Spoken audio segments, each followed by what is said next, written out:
All right. Okay, I think I'm live. Cool.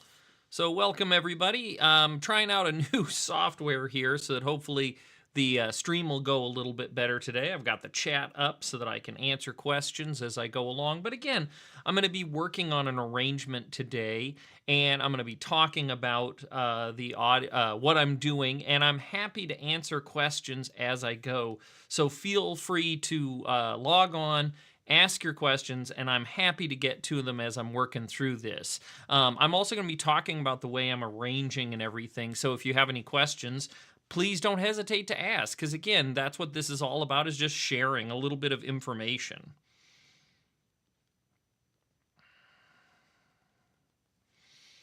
All right, so I'm going to go ahead and dive right in here. So I've got up my God Rest Ye Merry Gentlemen arrangement that I was working on last time. And so what I'm going to be doing here today is I'm just going to be adding some more things, talking a little bit about the way I'm sort of voicing things, the reason I'm doing it.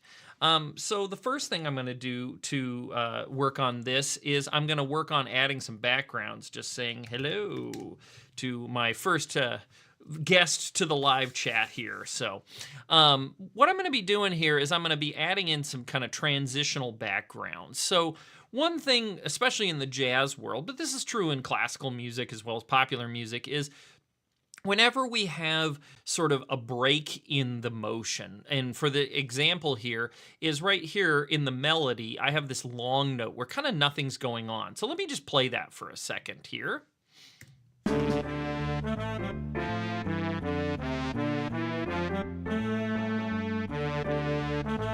So during that long note, all right.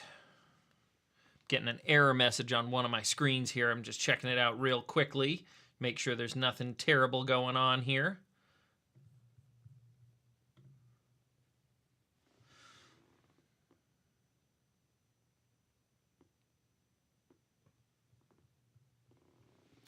I see. All right. It was just giving me a little bit of fluff there. So long story short, though, is what I was looking at here is that, is that we have that kind of break there where I want to put in a little bit of motion. So what I'm going to do here is I'm going to add some little trumpet pops. And these little trumpet pops are going to help sort of give that section a way of kind of moving forward. And so what I'm going to do is I'm going to go in here, and I'm using my MIDI keyboard, and you'll hear the notes and the chords as I play them in the stream there. So what I'm going to do is I'm going to add kind of a little answer that sort of mirrors this piano part here. And so I'm going to start by thinking about making it an answer. And what I mean by that is the long note's on the and of 4. So I'm going to wait like a beat so I can... Oh, sure. Gosh, I'm sorry about that. Somebody was like, hey, can you show your score? And boy, aren't I a silly person. How about that?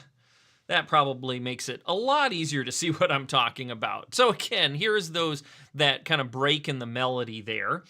And so right here in measure 12. And so what I'm going to do is I'm going to wait a beat there, and then I'm going to add in a little trumpet pop. Okay, oops. Clicked on the wrong screen there. Oops. All right, so here is my trumpet section where I'm going to add in those pops to go around this note. Now you can see we're harmonizing around an A7 flat 5 chord. And so what I'm going to do there is I'm going to go to beat 2, and then I'm going to put it on 8th notes because that's the harmony I want. And what I'm thinking is like, ba-da-bop, and I'm going to go up because I want to add a little energy.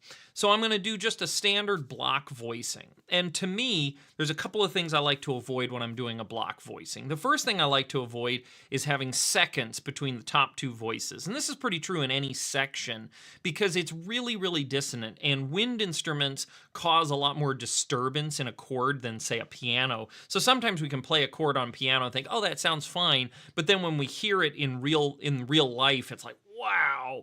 And so it's just something to get used to. So what I'm going to do here is I'm going to put in a, like I said, that block voice, and I'm going to put the flat 5 on top, and then it's going to go up to the flat 13 is kind of the voicing I'm thinking.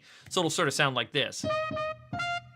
And so what I'm going to do there is I'm going to harmonize that chord. And because the flat 5 and the third would be a whole step apart, that would be a D sharp and a C sharp, or E flat and D flat, however you want to think about it.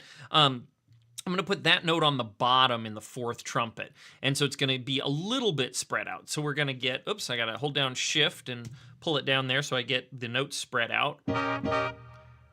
And so that would be my first chord. And then I'm going to hit the space bar to move over an 8th note, and then I'm going to do a beat later, 8th note later, and then I'm just going to let the first trumpet go up 1 step, and then I'm going to get that kind of higher note, and I'm going to let the whole trumpet section revoice. I'm going to get this. And then I want to revoice this, so I'm going to respell that so it doesn't look like 2 different notes. And now I have kind of that little answer, so let me play that back for you.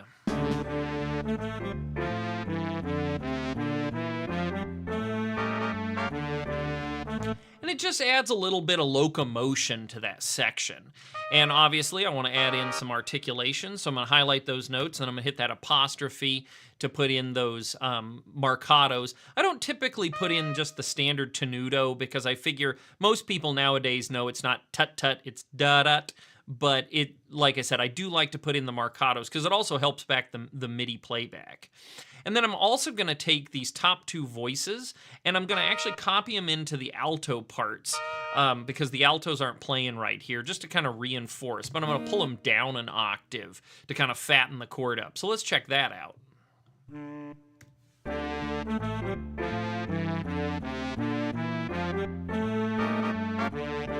Yeah, it sounds great. And I can also decide, do I want the bottom trombones to join in? And maybe I do. So I'm going to go ahead and I'm going to copy these, but I'm actually going to change up the notes. So I'm going to do that. And then what I'm going to do is I'm going to put the 3rd trombone on the 3rd. It's not too high for the 3rd trombone. Oops. And then, boop, like that. Oops. And actually, if I was a smart person, I would turn on the lock so it wouldn't get rid of my articulations there. And then I'm actually going to put the bass trombone just down on the root because I think this chord would sound nice with just a little bit of bottom to it. So let's hear that.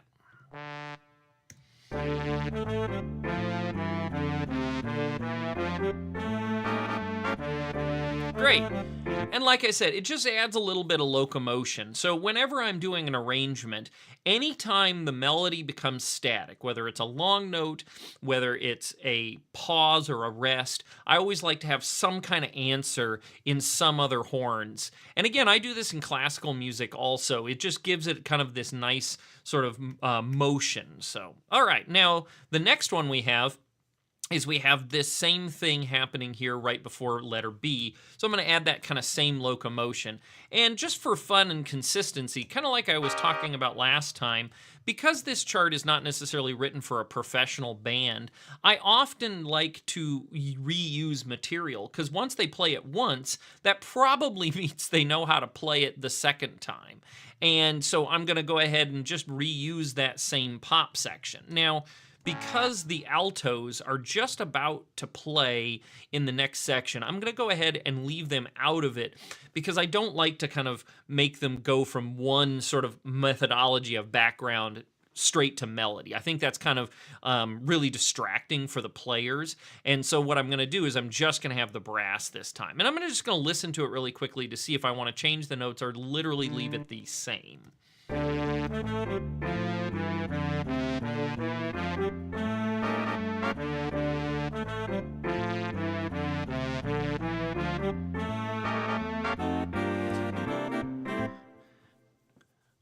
So I think what I'm going to do is I'm actually going to get rid of the and of 3 note in these parts because I think it's just a little much. And then I'm actually going to make it go down. So the last line went up, but up, up. Now I'm going to go down, da, da. And so what I'll actually do is I'll just take this first note, and again, I'm going to highlight them all, and I'm going to hit that L key, and then I'm just going to use that other voicing to jump down. But because the fourth trumpet has a pretty big leap here, I'm going to go ahead and revoice this chord ever so slightly. And because it's such a short note, I'm going to break my little tradition here. And actually, you know what? I'm going to revoice both the chord just a little bit, just to avoid that kind of having that second between those top two voices. So I'm going to go ahead and actually throw this one up here, and we're going to go like this. And that way, I don't have those huge leaps in the lower voices, and I've avoided that second on the top. And I can actually leave these two alone because the chord is still an A chord in both spots. So let me go ahead and play that and see how that works.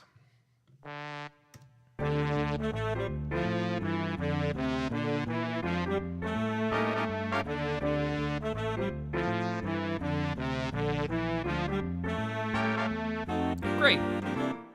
A nice little chatter there. Now, the only other thing I forgot, obviously, is I need to put in some dynamic markings. Anytime a part would have a multi-measure rest, because you can see here the altos and the trumpets would both have a 3-bar multi-measure rest. That means that I really do need to actually put in some kind of dynamic. So I'm going to go ahead and select that, hit the D, and I'm going to put in the mezzo forte here. And that way, I don't forget later, because I think that's kind of something that happens. And I really encourage you as you're working, try and put in things like dynamics and articulations as you go, because inevitably you're gonna forget, and then you're gonna end up handing out parts where you're gonna have missing dynamics and stuff. Now, it's kind of debatable. Should we reiterate the dynamic because we're going to have a multi-measure rest here again, or should we leave it alone? But I typically like to think anytime I have a multi-measure rest, that's a good enough excuse to reiterate the dynamic.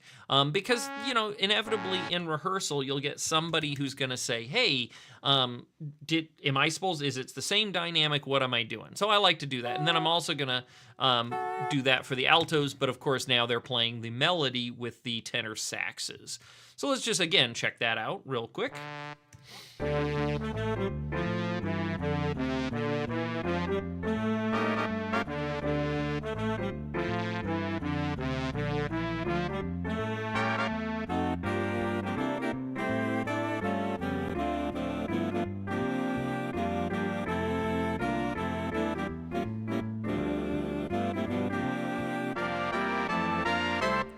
And I think also I want to put in just a little bit of chatter here. We had a couple of long notes in the melody. I think this first one's okay, but I think right about here and right about here, I want to put in just a little bit of that brass chatter. So I'm just going to do a single note on the and of 1 in kind of a big chord. And this time I'm actually going to highlight all of my brass at once. You can see I did all 8 parts, and that way I can play a great big piano chord. I'm going to go ahead and turn on my marcato there so that when I put in the chord, it'll have that articulation for me. And it's a it's a D minor 7. And I can kind of look across my alto voicing. I can see I did put an 11 in there.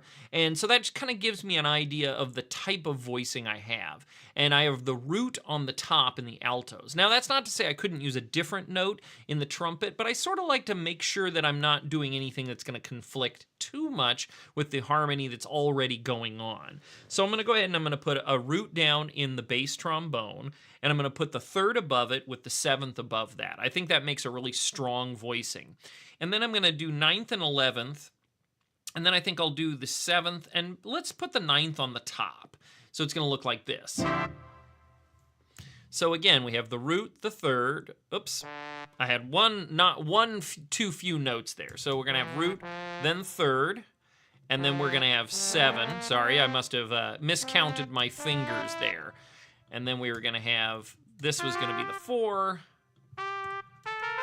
Let's do the 5, let's actually do the 5 there. And then we'll do 7 and 9. And let's just see how this voices out. We may or may not want to kind of change it up, but let's kind of listen to this voicing.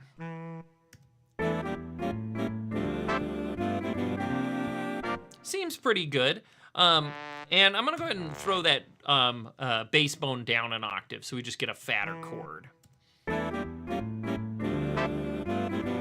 Yeah, I can live with that. Now, one thing to note, and if you were writing a piece and you were thinking to yourself, well, I don't necessarily always have 4 trombones, I don't necessarily always have 4 trumpets, you could decide maybe that this 4th trumpet should also be playing the 3rd like this one.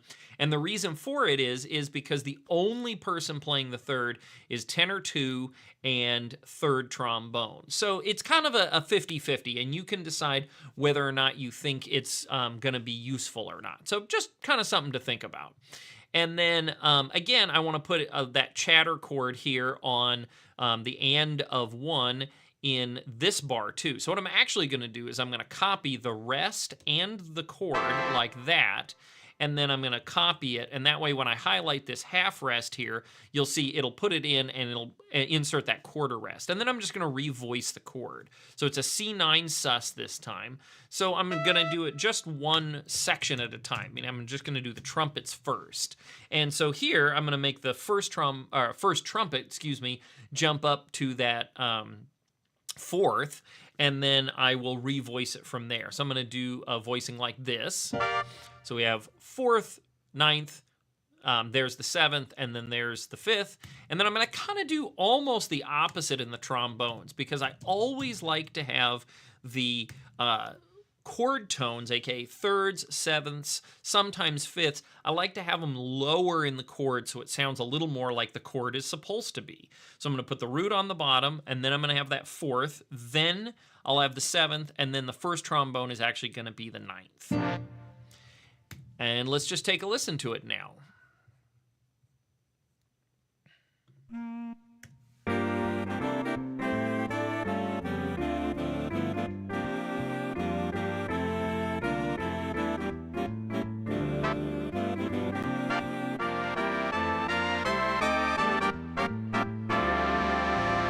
Yeah, and I really like this last chord here. I think it's kind of cool having that sort of that minor 9th crunch there, because it is okay to have a second in inner voices. And I typically, again, I like to avoid seconds between the top 2 voices of any one section, because the first trombone and the second trombone, who are sitting next to each other, it really throws the first trombone player's ear off. But it is okay to have a second between the first trombone and, say, the 4th trumpet. It's okay to have the seconds between 3rd and 4th trumpet, or between the tenors and second alto and first tenor. But again, I like to avoid those seconds higher up in the voicing, just because I think it really throws people's hearing off. But again, you can do it in piano, because a piano is a very homogeneous instrument, and you just don't hear that as quite as dissonant there. So let's go ahead and take a listen from the beginning here and see if there's anything else we need to add before we move on to the next section. Going back to the top there.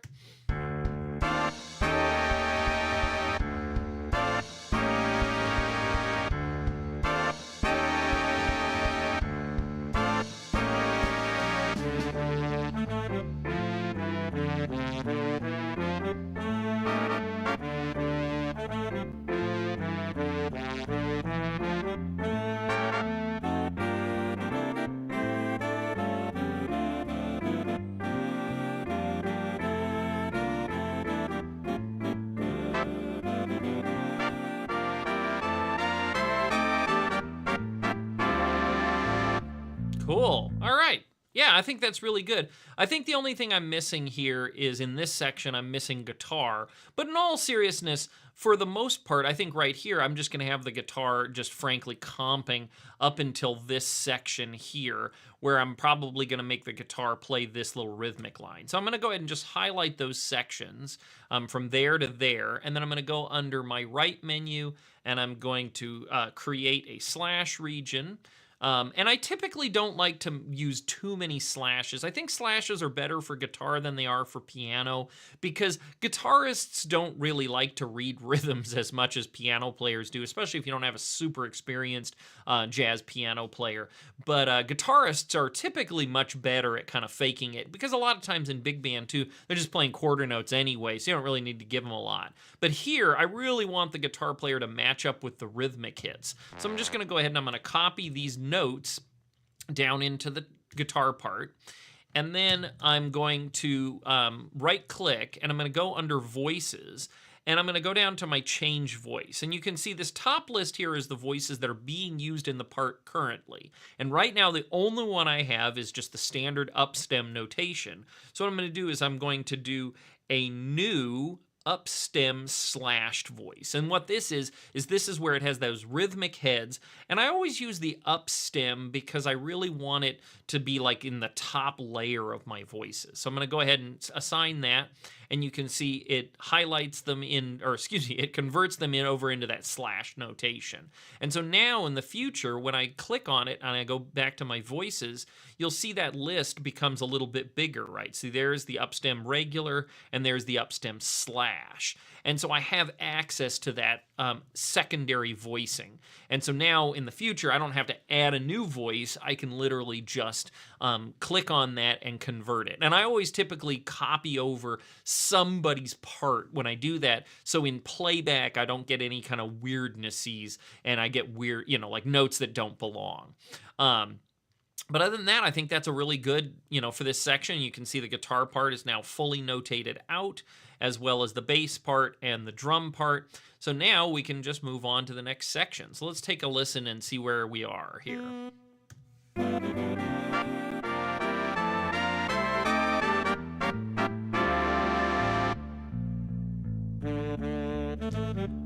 Okay, so I actually put my double bar in the wrong spot. So that's first item there, so I'm going to go ahead and convert that. Shift B, and then it's the key above your Enter key on most keyboards. With the Shift, it's that straight up and down line, and that will allow you to have a double bar. Shift A for a new rehearsal marker. Then I'm going to delete this one. And then for here, I'm actually going to go back over here and just use the hotkey menu to convert that back over. Now, Dorico does this annoying thing. Whenever you put in a double bar and then take it away, it puts in this kind of unnecessary, hey, you changed the time signature. And it drives me insane. And you can't just delete it, which is hilarious. But if you hit the cut command, like cut and paste instead of copy and paste, which on a Mac is Command X, it'll get rid of it because it's totally unnecessary. I don't know why it does that. The other thing we need to think about is you'll hear that toward the end of the turnaround, I don't have anything going on.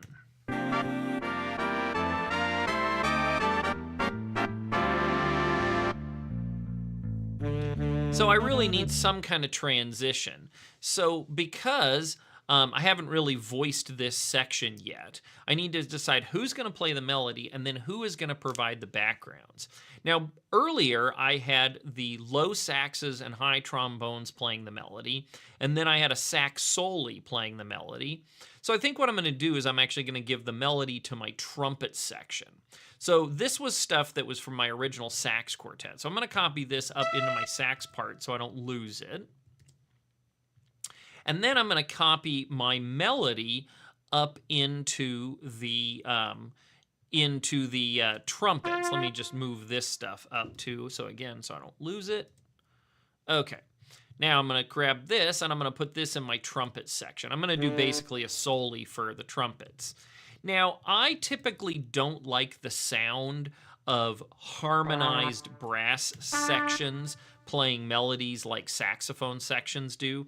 So in this case, what I'm going to do is I'm actually going to put the trumpets in unison. Now, once in a while, a cool trombone choir can be a really great sound, but typically speaking, I like the trumpet section to be in unison.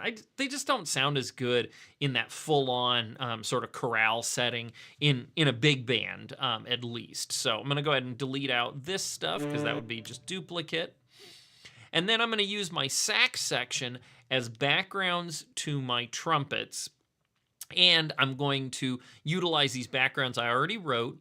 And I'm going to give a kind of a line to get us in. Now, in older style big band, a lot of people would actually do the thing where they would have a harmonized background and a harmonized melody. And that's kind of a rough thing because harmony on harmony means you basically are going to get sort of like, I don't know, it's just going to be obnoxiously overdone. And so what I typically do is when I'm doing backgrounds for my melody and when I'm doing backgrounds for like anything like this, I'll typically do either a unison melody with light harmony, or I'll just do unison for both. And this is something I learned when I did my doctorate on Jerry Mulligan, because he would do a lot of these kind of weaving lines, and the lines on top of lines would sort of create the harmony, but it kind of gets rid of some of the clutter for our ears, because I think people, just genuinely speaking, don't need that much harmony in their face all the time. So let's take a listen and see what we can do about a line here. So I'm going to replay this section.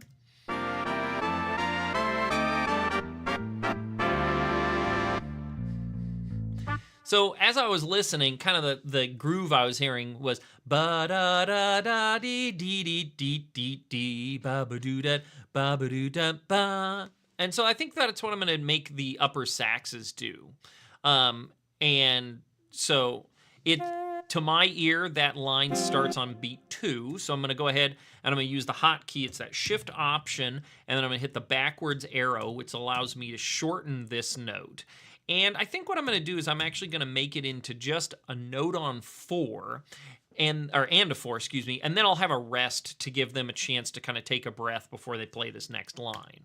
And again, because it's in unison, I can go ahead and set it like that, put it on 8th notes, and then when I type it in, it's going to actually type it in the same notes in all the parts. I might have to transpose the tenor parts down an octave if it gets too high, but a small price to pay to mean that I only have to enter this line once.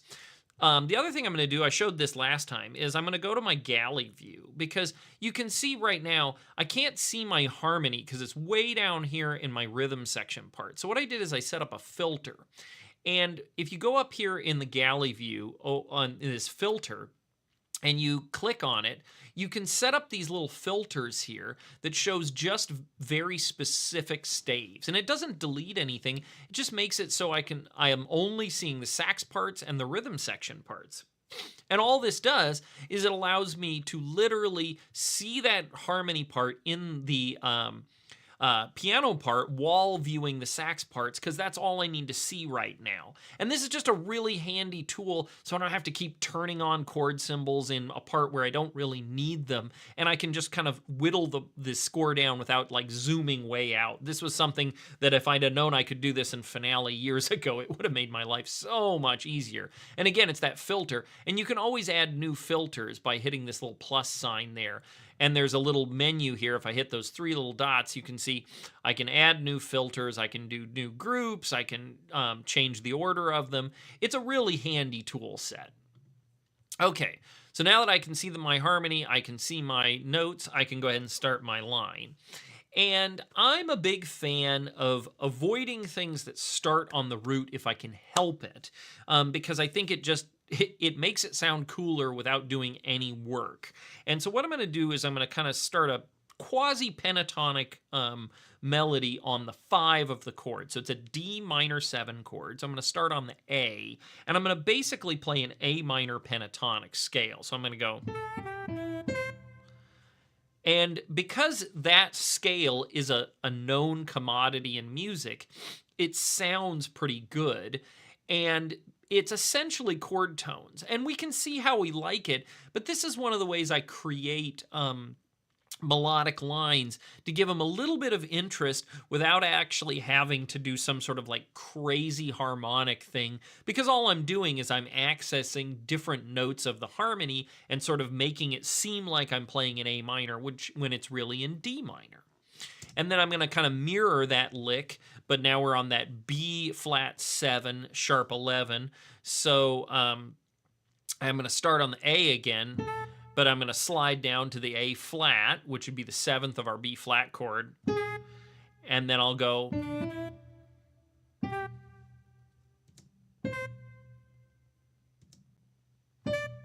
And let's take a listen to this.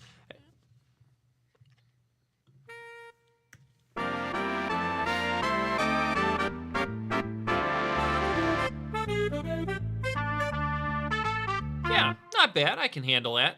Now, because the tenor parts are getting pretty darn high, and also it actually gives a little bit of fatness to the sound, I'm going to go ahead and just going to throw the tenor part down an octave. And you can see if I go to the transposed pitch, that's well within the range of the tenor players. So we have the altos up high in a cutting register, and we have the tenors down low in a meaty register that just gives us a little more drive to the line.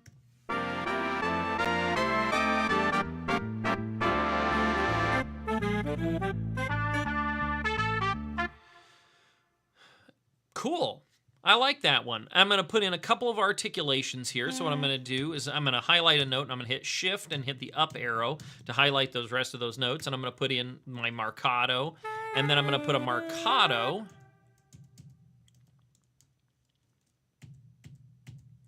on all those short notes at the end there. Now, one thing that's happening to my ear, you can see if I turn off my filter here, is I'm hearing a little conflict between this this on-beat 4 note into the melody and this and thing here. And I actually kind of like the offbeats here. So what I'm going to do is I'm going to change up the melody a little bit, and I'm actually going to make this note happen on the and of 4. So I'm going to use that shorten tool, and then I'm going to hold down just Option and hit the over key to move it over. And then I'm going to shorten these notes, and I'm going to make it into kind of this offbeat thing. And so let's hear what this sounds like. And I'm going to go ahead and put an articulation on those.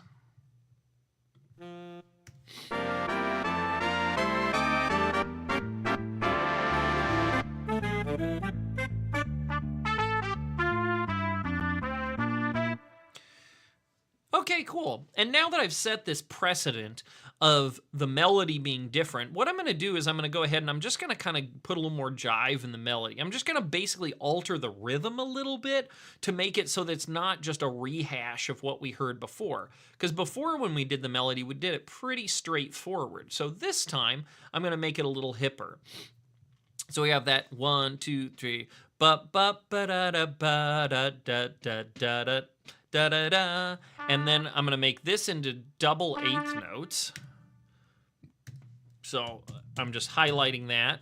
And because it's unison, I can just go ahead and hit the E.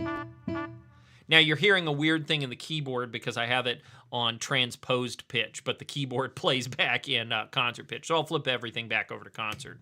And then I'm going to change this note into just an eighth note.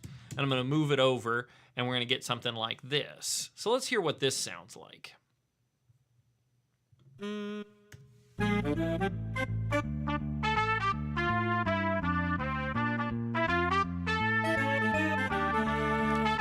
Yeah.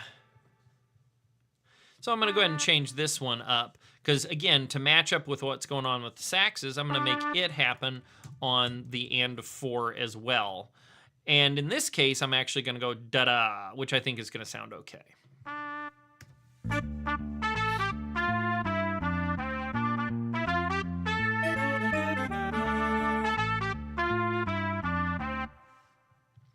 And then I'm going to do the same thing here, but I'm actually going to add an extra eighth note in there. So I'm going to put that, and then I'm going to take this note, and I'm going to turn that into an eighth note, move it over, and then I'm going to take this, and I'm going to go down, and then I'm going to add in the G here,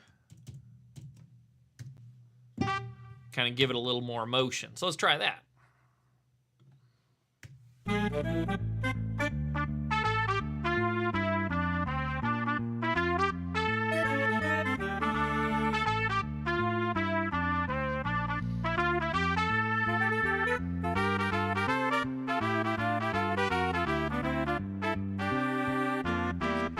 Now, that was kind of a happy accident. I really liked the sound of the trumpets and the altos playing together there. So I think I'm going to leave that in place, but I do want to copy this pickup note into the trumpet parts. So let's hear that again.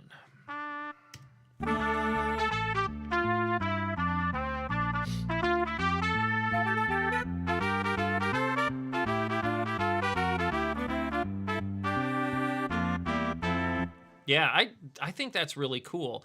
And I think what I'm going to do is I'm going to add a little bit of jive in the trombones.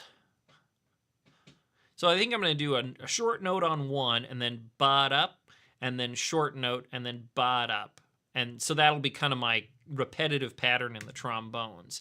So looking at my melody, I got a G minor 7 there, so I'm going to put in a quarter note, And I'm going to put on the marcato for short. And this time I'm going to bring all the trombones up into a higher register so we don't have quite so much weight. So I'm not going to have a root on the bottom. I'm going to put the 4th trombone there on the 7th. There's the 9th, 3rd, the 5th, a nice kind of tight voicing. And then we'll hear, we can see that I have sort of a sussy sound going in there. So I'm going to actually do a C7 sus revolving out to the C dominant. So we'll do this kind of voicing. So let's hear what that sounds like.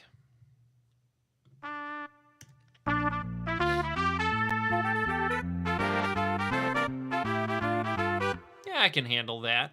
So now I'm going to copy this over into the next bar, and I'm going to hit the R key with all of them selected, and you'll see it just copies. That's the repeat command in Dorico. And so now I can just reharmonize, obviously, because now it's an A chord. And I'm going to go ahead and do basically the same voicing where it's going to be 5th on the top, 7th on the bottom, the 9th and the 3rd in the middle. Oops, I didn't highlight all the parts at once. There we go.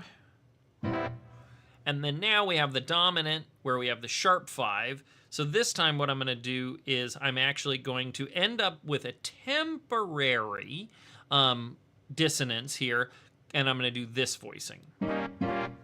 And so I did end up with a 2nd right there, but it only is 1/8 note, so it's not too bad. I'm also realizing I don't want a marcato on all these notes, so I'm going to turn that off. There, let's check this out. Yeah, it still bugs me a little bit. So I'm going to go ahead and actually going to do it this way. And then I'm going to make that guy go down to the 3rd, or to the 7th, or excuse me, to the 9th. And then this one will go down, nah, it's not going to be a work. And so this is something that happens to me a lot where I have a kind of a hard to voice chord like this. And so I have to figure out how to make this work. And so I'm going to go ahead and redo this one a little bit because I think it's just going to be a little incompatible. So I think maybe what I'll try is just having, the same chord for 2 notes. See what that sounds like. Yeah, I can handle that. Okay, cool. Now I am seeing one sort of little thing is on the and of 3, you'll see that there's a C flat in the melody, but I have a B flat here. So I think maybe I'll go ahead and I will turn that into a C flat as well. I'm going to revoice that as a B natural. Nobody wants to read that. So let's hear what that sounds like.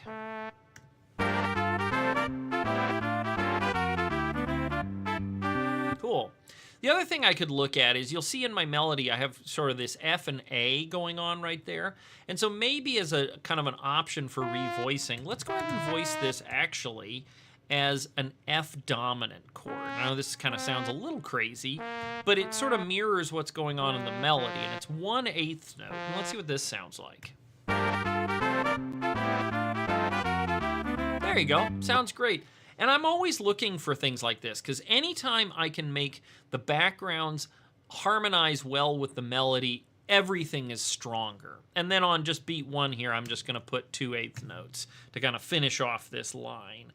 And we'll just do the kind of standard like that.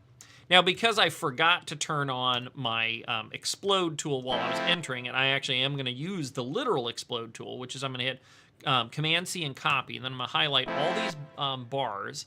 Under Edit, Paste Special, you can see Explode, and boom, it'll take that chord and it'll blow it up into all the parts I had selected. If you had just selected the top one, what it'll do is it'll move all the, it'll leave the top note behind and it'll just move the bottom one. Let me show you what that'd look like. So if I hit undo there, so if I was to just highlight this bar, hit copy, and when you use the Explode tool, you do have to hit copy first. And then you can see my hotkey for this is set up to be Command and Control. So when I hit that, And look, it actually was smart. It did the ones 4 down. But you can actually, let me again show you this, if I hit copy, but if I only do 2 and I explode, you can see now it leaves the top one behind and just moves 3 notes down, which can be a handy tool sometimes when you really just want to move only part of the chord out.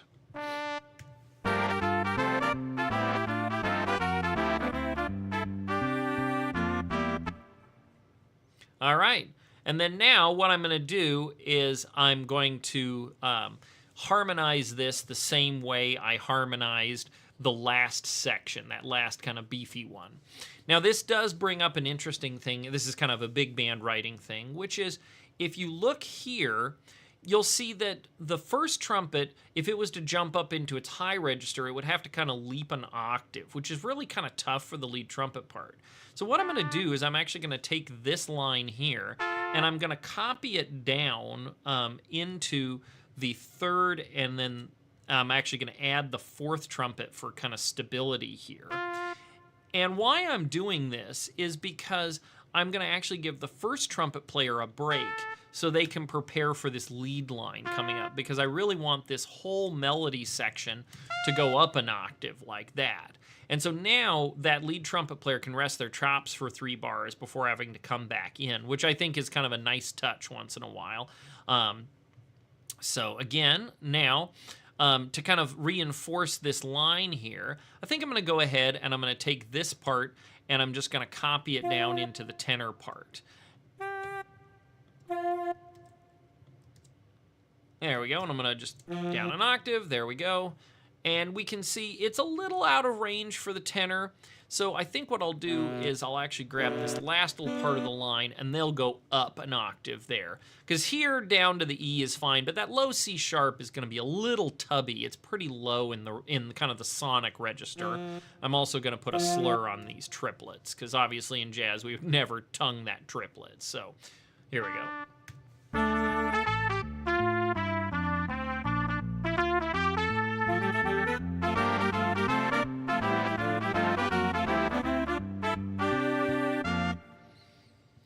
Just had a question in the chat there I was going to answer real fast.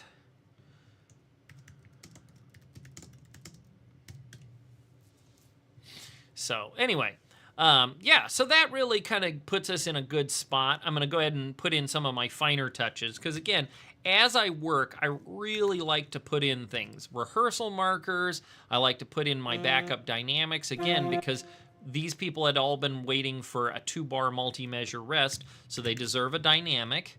And they also, again, multi-measure rest, so they deserve a dynamic again. And they are good, but then this person will need a dynamic here. Boom. And everybody will need, obviously, that forte. So now we have kind of a good start. The other thing I like to kind of point out here is if you were to look at the grand scheme of things, one of the things I like to try and make sure is everybody has some rest in their part. So ignoring this intro here, you can see trumpets have some rest, trombones have some rest, saxes have a little less rest, but they do have some rest, because sonically it's good for our ears, but also playing-wise it's great.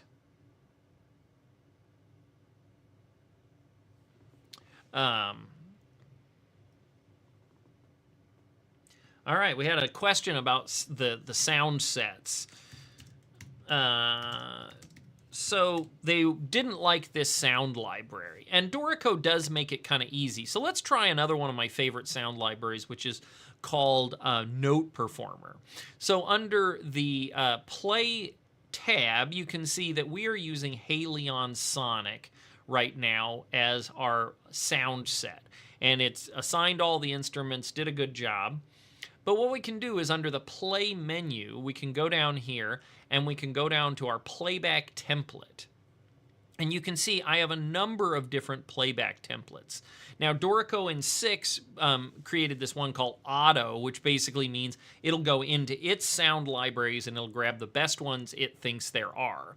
But one of the ones that I've purchased is I have this one called Note Performer, which I think works really, really well. So I'm going to go ahead and click on that. I'm going to hit apply and close. Now, Note Performer is a third-party software, but it works really well with notation softwares, and frankly speaking, has amazingly high quality sounds, and it works kind of for everything. So let's hear the difference using Note Performer instead of the Halion sounds.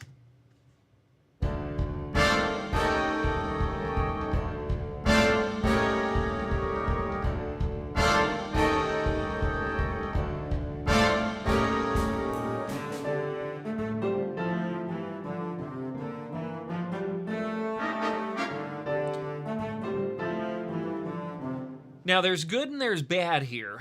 One of the goods is I think this has a real homogeneous sound. It sounds really thick, but it doesn't have the kind of the punch that the other one does.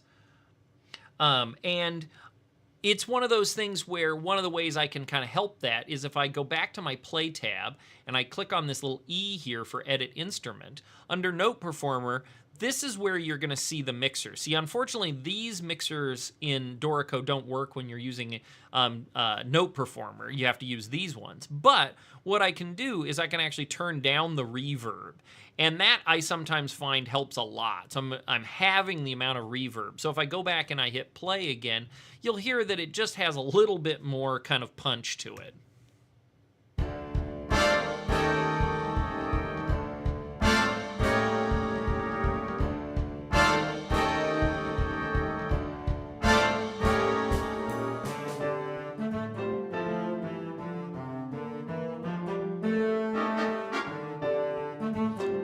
And so that gives us a nice sound. So I had another question here, looking down here. Okay, so the question was posed there about using Logic instruments and VST instruments.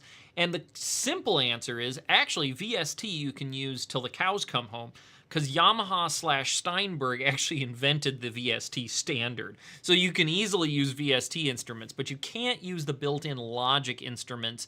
They are not compatible. But let me show you a couple other sound libraries. So if we go back over here, I do own a couple of other ones. So if I go back over to my template here, and I go under the Play menu, and I go back to Playback Template, you can see I have a couple more. I have this one called Vintage Big Band. And this one is another third-party one. It's not exactly free. And it'll take a second to load. The reason it takes a second is because it has to load a much bigger VST sound set. It's kind of big, frankly speaking. And the way we'll know it's done is when my play stuff turns green again. And again, it's just going to take a little extra time because it has to load in all these instruments and reassign all the channels and everything else. And this one really attempts to work better for big band sounds. Now, this is not the same as like Vienna Studio Strings or East West Sounds. They are, again, their own great sound samples. But this one, I think, works pretty darn well. Still chugging away. Almost there. There we go. All right, it finished. Okay, so you can see on here, it has this alto sax, and see it created a channel for each instrument, and then if I click, you can see here is the playback engine for this vintage big band, and this uses Contact Player. And it's going to tell me I have to activate because I haven't done that in a while, and so I'm going to go ahead and just run demo for a second. Hopefully it doesn't kind of stop me out. I do own all this software, but it's one of those things once in a while I forget to log in. So let's go ahead and hear this one. Oh, let me go back to the beginning.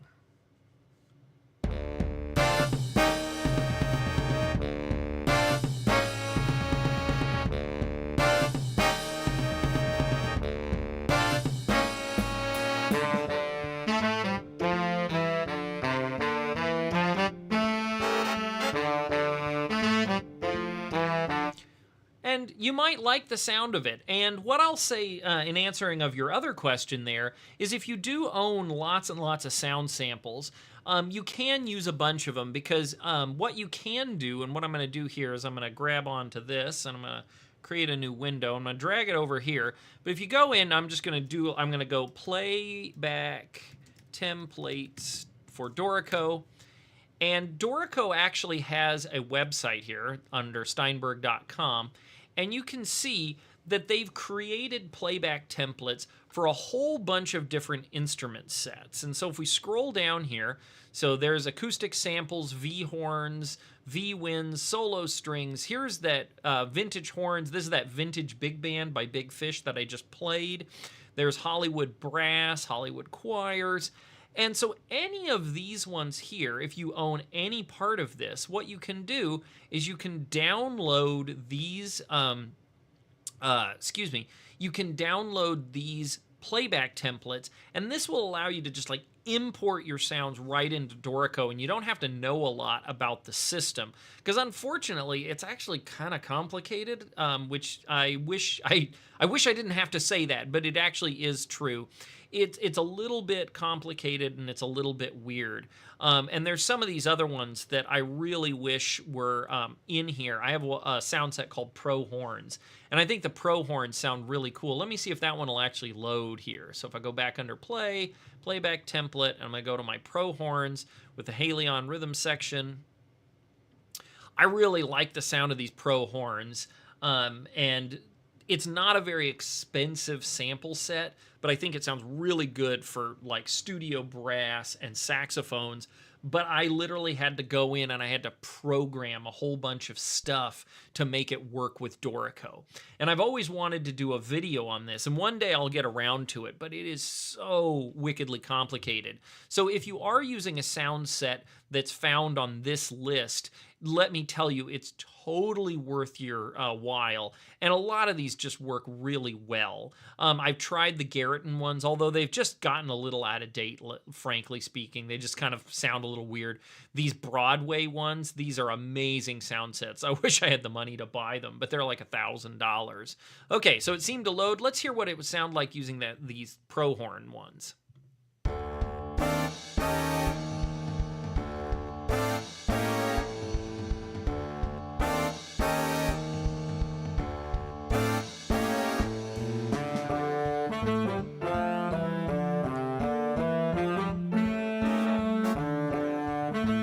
So again, not perfect, but it is proof that you can use just about anything. And if you go back to that Play tab, see if I go to my VST, see I can add VST instruments. And so if I go down here to the bottom to add, see I hit plus, and then it gives me the ability, and I have this huge drop-down list. Oh, that was MIDI instruments, sorry. There's my VST. And so, see, I have all these ones installed. Garriton, there's some native instrument ones. This is the band in the box ones. There's Steinberg for the drum sounds, and then there's Halion 7, and then let's see, I can go in. There's the Note Performer, and there's just a whole bunch of different ones that you can access. And again, because Dorico is 100% compliant with VST, it's really quick and easy to add any of these. So I'm going to go ahead and flip this back over to my Note Performer template. And one of the reasons I really like Note Performer is it really is not system intensive. And so it has really snappy playback. And when I'm doing pure notation, I'm not trying to like create my sort of gonna release this on Spotify playback. It just works a lot better, because some of those other ones use a lot of system resources, which again, if I was gonna make a playback track, that would be important. But in this case, it's just about kind of getting decent representation of the notes. And again, I really think this Note Performer is the best of both worlds. Just as kind of a quick plug, if you go on to Google, and then you just Google Note Performer, the company, they're actually from, let's see, I think it's Amsterdam, if memory serves correctly. Anyway, but it's not terribly expensive, and you can see it's compatible with Sibelius, Dorico, and still works with Finale if you're still using Finale. And it's not that bad. You can see it's $129. And for a really solid sound set, this one works really good, and it's really easy to download. They've had great support so far. I've owned it now for years and years, and you can see, look at all the different instruments it has. So if you're writing a huge orchestral score, you don't have to worry about like tracking down a egg shaker sound just because you need it in your score. It's built in. Like I said, it works super duper well. And it's also made for notation software. So it really understands things about like marcatos and staccatos and tenutos. And so it can kind of do all these things plus all these techniques, and they're built into Dorico. So if I had a violin part and I wrote pizzicato, it'll automatically play pizzicato sounds for me. I don't have to do anything, which is kind of amazing. So again, I really like Note Performer. I think it works really well specifically for this application. So hopefully that answered all your questions on the sound set thing. Like I said, it does. It works really, really well. So anyway, I'm going to just click back over here. There we go. Cool. So, all right, so let's kind of continue on here, keep working. So I want to reharmonize this section coming up here where I had my shout. Where did it go? There we go. So I want to kind of re-up this section here. So I have my lead line, which I like. So I'm going to go ahead and do the thing which I often do, which is I'm going to just copy my trumpet part down into the bottom parts. And if I hit Control and V on the Mac, you can see it copies the notes straight down to the stave below.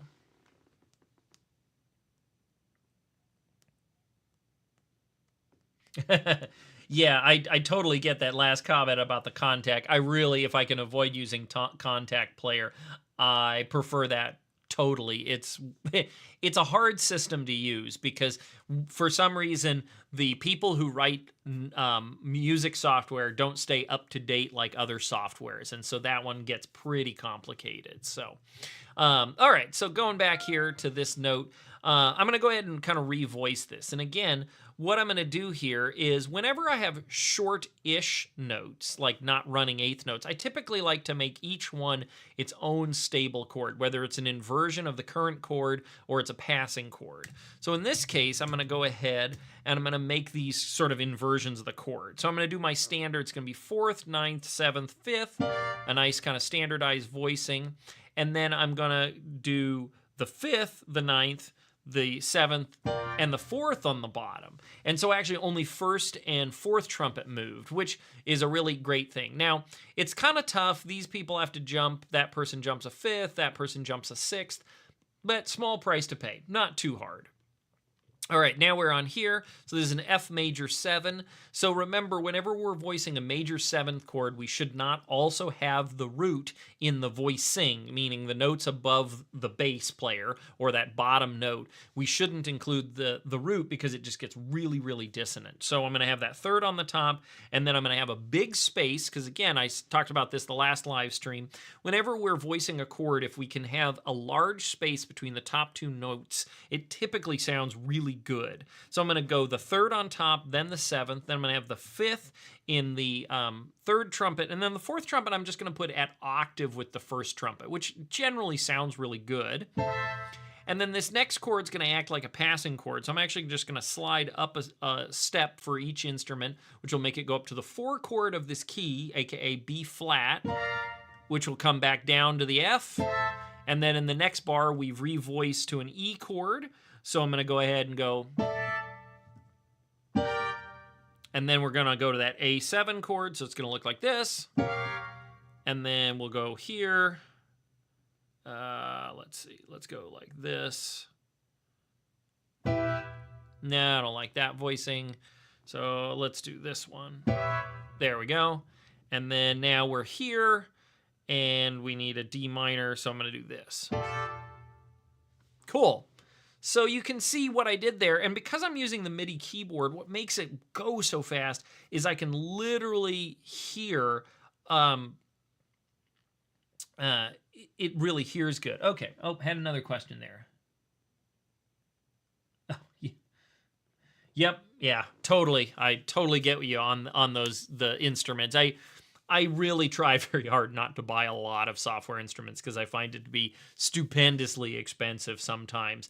And I think it really helps to kind of pick the one you like, pick the one that really like works the way you want. So anyway, now here kind of comes up with another thing that I'll just throw out there is now that the trumpet players they have this eighth note line, I could harmonize the whole thing, but a really great way to work through this is actually to just write it out as unison. So that's what I'm actually going to do here.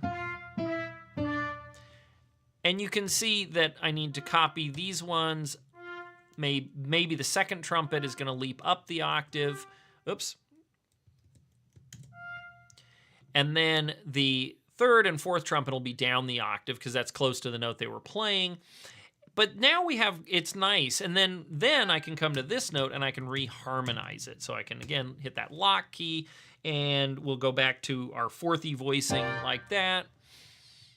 And there we go. So we have kind of a really nice sort of sound brewing here for this section.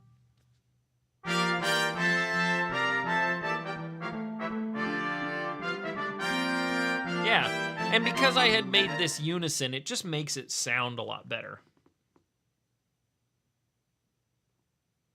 Oh, no problem. Hey, all questions are valid. I mean, I'm basically just doing an arrangement because I need to do an arrangement, and I just thought it would be a fun way of sharing info, and I love the back and forth. So no worries about asking the questions. The instrument things I mean, it's a real valid conversation. It's so big, and I don't really own any of the Fable ones personally because I just find them, just like I didn't find a use for them. And if I can't find a use for them, I don't want to own them. You know what I'm saying? So, all right. So, getting back here. All right, I'm going to revoice these ones. So we have that C sus. So I'm going to use that same voicing I used over here. And actually, I'm just going to be lazy. I'm just going to copy and paste them. That'll be boom like that. Get rid of that duplicate dynamic. Oh, I did need to put the dynamic here. Okay, cool. And then here, I'm going to decide, do I want to do a unison or do I want to do a harmonized? And I think what I'm going to do is I'm going to do actually a unison for the first three notes, then I'll harmonize, or maybe the first two notes. So I'm going to, again, do it at the octaves. So it's going to be like this. And then I'm going to start with some harmony. And then let's go, oh, it's the C sus to the C7. So let's go like this.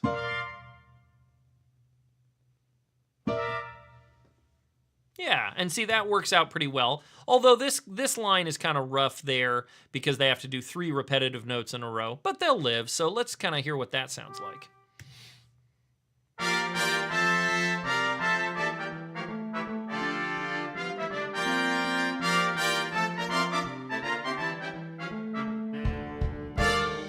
Yeah, cool. So now I just need to harmonize the last little bit here.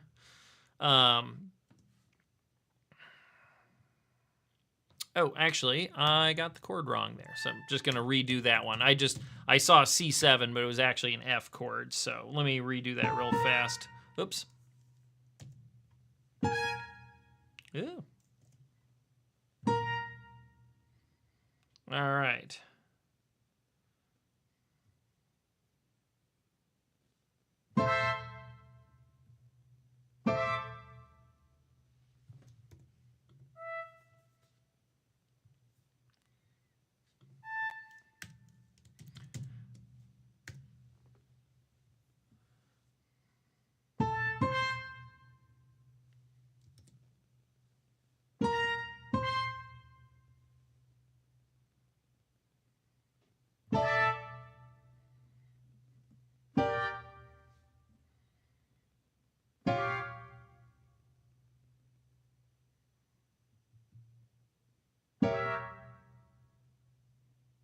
All right. Cool. So hopefully you all found this helpful. And it's one of those things where Dorico makes these things so darn easy. And it's really a helpful thing. And so anybody who comes back and watches this video later, you can see just how quickly I can get through it just by using that lock command which is over here. And that way I can change notes and not rhythms. And it just makes it so much quicker to kind of just copy over the first part, reharmonize. And using my MIDI keyboard, I can't stress this enough. If you're still using your mouse pointer to enter notes, boy, you're missing out there. So I'm going to call it a day because it's getting to be lunchtime here for me. So thanks again for tuning in. If you have any questions, please throw them in the comments, send me a message, check out some of my other videos. I'm probably going to be doing this kind of every weekend for a while. I've been unfortunately suffering from a really bad back problem, so it's really hard for me to do traditional videos right now. So it's really nice to just have this opportunity to kind of work with people for as long as I can. So thank you again so much for watching and for all the comments and everything. So I will catch you the next time. Have a good afternoon, everybody.